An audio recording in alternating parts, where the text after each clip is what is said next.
jireenya keessatti itti gaafatamummaa fudhachuun sodaatiin tarii yoo milkoofte keessaa taata yoo dadhabde immoo irraa baratta. Namni waan dubbatuun otoo hin taane waan hojjetuun ibsa. Kanaaf nama gocha isaatiin malee jecha isaatiin madaali. Namni tokko yoo si miidhe baay'ee itti hin gaddin.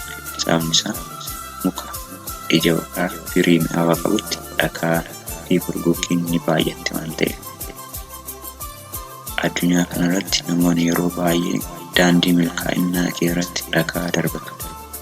Wanti murteessaan garuu akkaataa ati akkaataa itti ilaaltudha.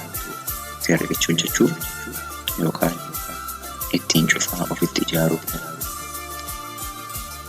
Bu'aa ba'iin jireenya nama dhandhamsiisa. Injifachuun immoo hiikaa jireenyaa nama hubachiisa.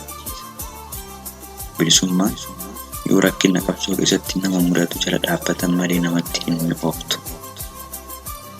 Daandiin gufannaa hin qabne galmatti geessu hin qabu. Garuu daandii galma geessutti gufuun ni baay'atti. Wanta darbe yaadachuun gudunbaa yookaan muuziyeemii daawwannaaf namatti toludha. Keessa turuun garuu kufaatiif nama saaxila. Yeroo hunda waan darbe yaaduun kufaatiif daandii barbaadudha. Wanti kaleessa hojjette waan guddaa ta'ee walitti mul'ate. Har'a waan sana caalu hin dalagne jechuudha. Abjuu kee dhugoomfachuuf namaaf taanaan nama biraatu abjuu isaa akka dhugoomsituuf si ajaa'ata. Gaara dheeratti ol bahan malee lafa diriiraa hin dhaqan. Sammuu gaarii qabdu lafa onaa hin taasisin misoomsii waan gaarii oolchi. Sammuu kee ati mallaqaan hin bitan. Waan gaarii akka ittiin hojjettuuf tola faafamte.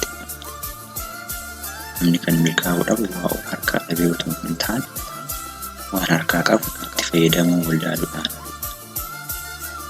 Namatti dhiyaattu tokko hattee yookaan gogoomsitee yoo milkoofte namicha akka gowwaatti hin yaadin. Tarii hundaa osoo beeku hamma ati samiite caala waan si jaalatu si dhiise ta'a. Amanummaan kennaa mi'aawaadha. Kanaaf nama salphaa irraa naaf kennametti hin eegin.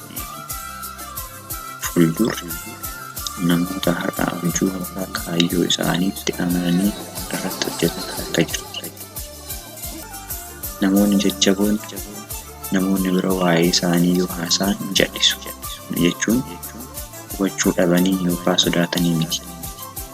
Anniisaa isaanii wanta isaan fayyadu irratti malee wanta isaanii fayyadne irratti bituu irra tuffatanii bira darbuu waan filataniif jal'isu.